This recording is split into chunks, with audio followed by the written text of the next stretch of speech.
Coming to India from the land of the free and the home of the brave, we mistakenly thought it was our duty to rescue Indian women from the confines of their male-dominated society by spreading our progressive values. We glorified America as the pinnacle of equality in the present day, so it was easy to identify flaws in India's cultural stance toward women that to us appeared to be outdated and narrow-minded. We saw veiled women as being denied their identity and assumed they weren't given a voice. The apparent absence of women in public led us to believe that they were all confined to domestic spheres.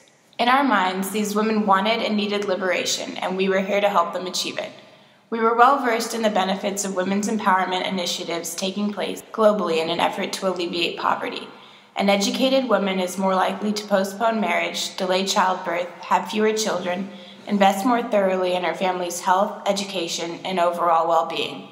By empowering women to take part in household and community decisions, this virtuous cycle continues across generations. Working at a women's center in one of Jaipur's low-income neighborhoods, our task was to impart basic computer literacy skills to a group of women and girls over the course of 6 weeks. It seemed logical that these abilities would improve the likelihood of them getting a job, enable them to teach their children, and in the big picture, advance the global movement towards women's equality. Curious about what these women were wanting out of the class and what they understood empowerment to be, we interviewed them and quickly noticed a trend in their responses. They expressed that empowerment meant a woman's ability to make her own decisions and be independent. One woman in our typing class named Nikita, age 28, is educated and possesses her BA, but continues to define herself first and foremost as a housewife. What is motivating her to further her education? She says she wants to learn computer skills in order to teach her children in the hopes of a better life for them. However, even if they go to school and graduate, will they be expected to marry, move in with their husbands, and care for their families just as she did? Will the young girls taking this class, the ones who want to be teachers, doctors, and mothers, truly be able to take control of their lives? These women can become educated, but without changing underlying values toward women and addressing their own confidence and self-worth, this societal paradigm is unlikely to change. That said, we realize our experience has essentially been limited to one community, which can't possibly represent the reality for India's 1.2 billion citizens. Currently, the status of women in India is a tremendous contradiction. Their president is a woman, 1/3 of seats of parliament are reserved for women, they have the largest female workforce in the world, and most major banks are run by well-respected female administrators. Despite these seemingly progressive accomplishments, India also has the highest number of uneducated girls in the world. Issues such as arranged marriages, low literacy rates, malnutrition, dowries, bride burnings, and selective abortions are all real, present, and alive concerns faced by many of India's women as we speak. Although empowering women may be the first step, deep-seated historical and cultural obstacles also need to be surmounted. A collective shift in the minds and perspective of the entire society should occur, in addition to individual empowerment, in order to transform the status of women.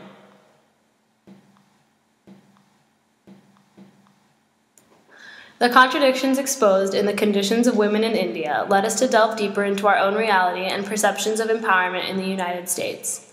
Upon closer reflection, we realized that Americans are also guilty of living with inconsistencies we often overlook, and we are quick to pass judgments on others without examining our own imperfections.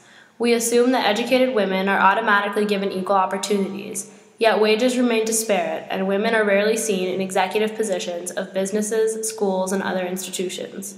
We always felt like we had the same rights and opportunities as men, and that with a high-quality education, perseverance, and determination, we were bound to succeed.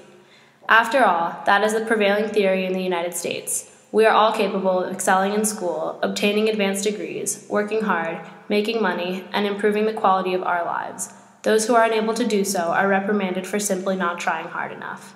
So much value is placed on one's power over his or her own destiny that we often fail to acknowledge or question the influences of the system we are tied to.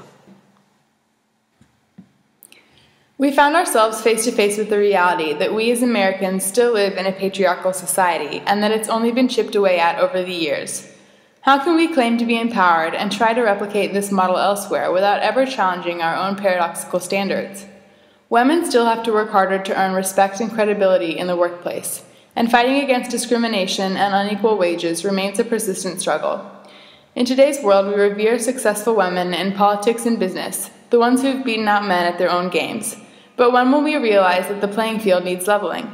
It might not come down to wondering whether we're empowered, whether you're empowered, whether Nikita is empowered, but instead whether our communities empower us.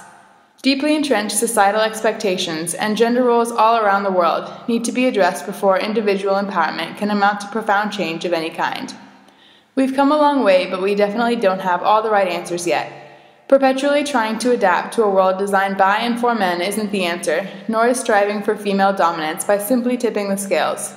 Rather, the ultimate goal should be one of a world that transcends gender bias and fosters true equality.